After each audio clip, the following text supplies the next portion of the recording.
we're ready to spray, we're going to have John Burkholder show you the proper spraying techniques. Now that the pump has been primed and fluid has been fully moved through the pump and up to the tip and air cap, we want to securely attach the tip and air cap to the face of the gun. Please pay attention that when you tighten the air cap onto the front of the gun, that it is tightened securely to ensure proper sealing against the O-ring that is in behind the tip itself. Proper way to set up a Kremlin 1014 pump is turn the air pressure on the pump somewhere between 35 and 40 pounds of pressure.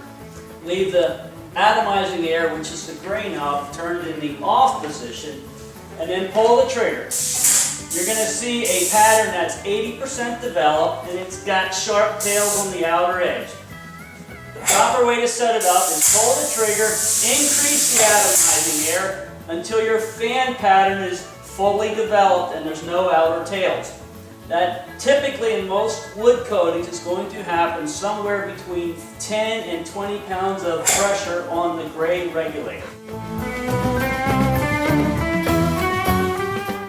Now that we've properly set up the atomizing air pressure and the pump pressure, and we did a spray out and we verified that our pattern looks good, the next step is to do an actual spray test just to double check to make sure that the pattern looks good on a piece of wood or whatever your substrate is. A lot of times we'll use a piece of paper or a piece of cardboard.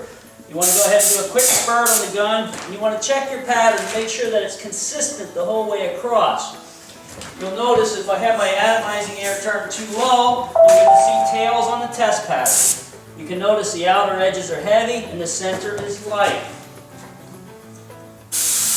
Turn your pressure back up, do another test pattern. And there you can see we've got a nice uniform pattern, and now you're ready to start your application process.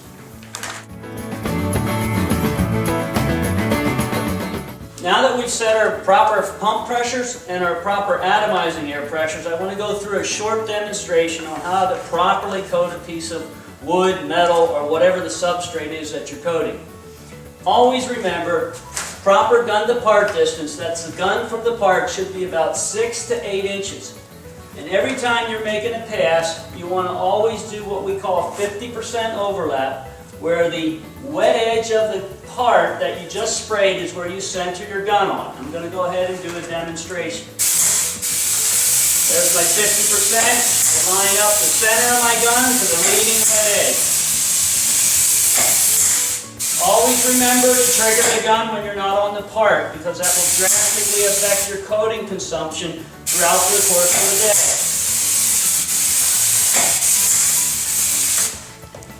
day. If you want less material or more material, you will merely adjust it on the red regulator, which supplies the air pressure to the pump.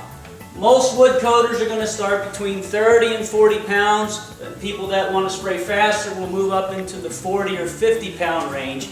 If you're constantly running at the 40 to 50 pound range and you would like more material, contact your local salesperson and they will get you a larger tip so that you can move at a higher rate of production.